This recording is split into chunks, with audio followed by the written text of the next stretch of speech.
The Lord be with you.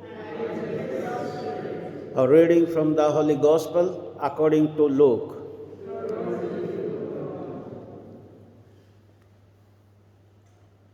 Jesus went into the temple and began driving out those who were selling according to Scripture. He said, "My house will be a house of prayer, but you have turned it into a robber's den." He taught in the temple every day. The chief priests and the scribes, with the support of the leading citizens, tried to do away with him, but they did not see how they could carry this out because the people as a whole hung on his words. The Gospel of the Lord.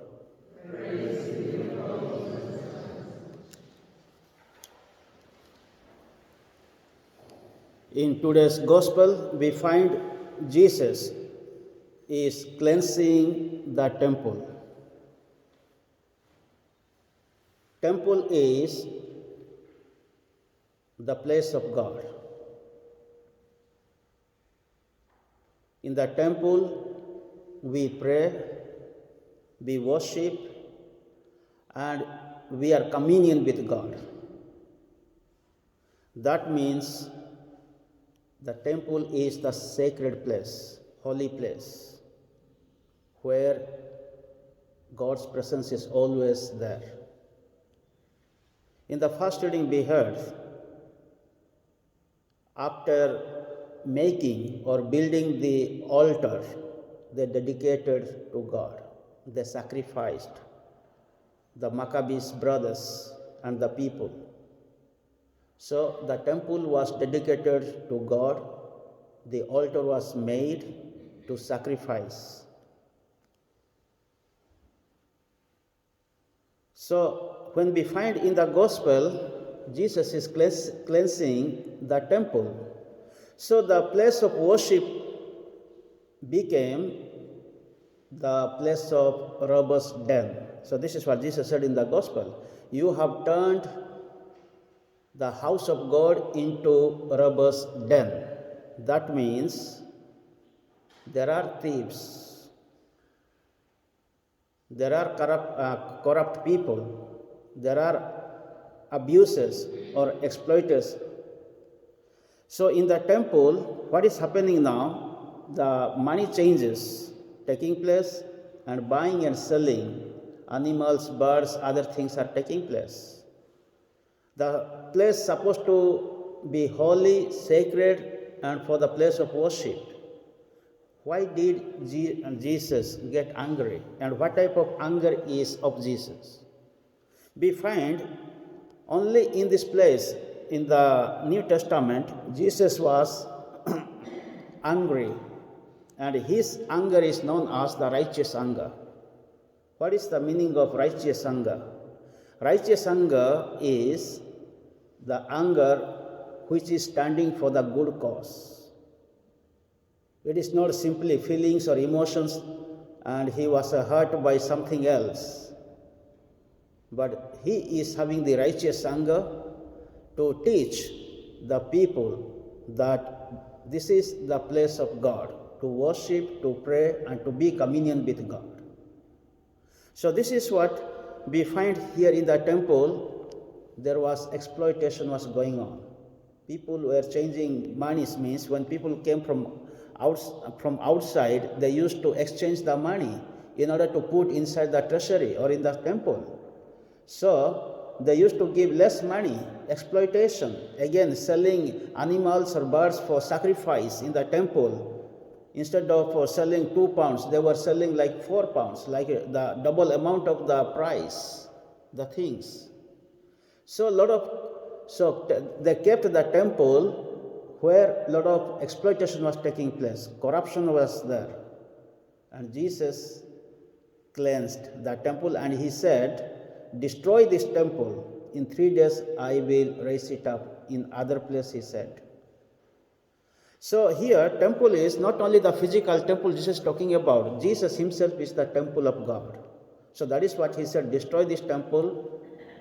In 3 days I will raise it up. So he talked about his passion, death, and resurrection. And according to St. Paul, Corinthians chapter 3 and chapter 6, if you read, he's talking about the temple of God. So how we can make the temple of God? The believers and the church together constituting the temple of God. So we, the believers, we, the church, is the temple of God. Today, how to understand the temple? How to understand the church? The believers. So that is what St. Paul also would say in his letter. You are the temple of God. You are the temple of the Holy Spirit. Yes, what he said is right, because God created the human beings, Adam and Eve, in his image and likeness. Let us make male and female in our image and likeness. So, in every person, we find the image and likeness of God, the presence of God. So that is what each person can be considered as the temple of God, the temple of the Holy Spirit. And Jesus himself said, destroy this temple, in 3 days I will raise it up. He talked about his body. We have come here to worship to the Lord. So in the temple, 3 things are taking place. First, we come here with repentant heart and mind to pray to the Lord. We come here to worship the true living God. We have come here not to worship the idols, but to worship the true living God. And we have come here as one family. There is a unity. So we have come here to be union with God. So the purpose of God's creation was to the humankind union with God, to be with God. So that is what when Jesus called his disciples, the 12 disciples whom he wanted, and he called them and said, to be with him. That means to be union with God, to be with him. He called them to be with him and to be sent out, and they will be sent out to preach the word of God, to cast out demons, and they were given the authority to cast out the demons or the evil spirits. So this is what we have come here to experience, God's loving presence in this Mass and in this holy altar. As Maccabees in the first reading, they dedicated to God for sacrifice. Jesus himself dedicated his life. He sacrificed his life on the Mount Calvary, on the cross. And in every Eucharistic celebration, we are commemorating the same sacrifice of Jesus, where he is sacrificing for our sins to save us. So that was the purpose of sending the Son of God. Today, let us pray in this Mass that we may always try to keep the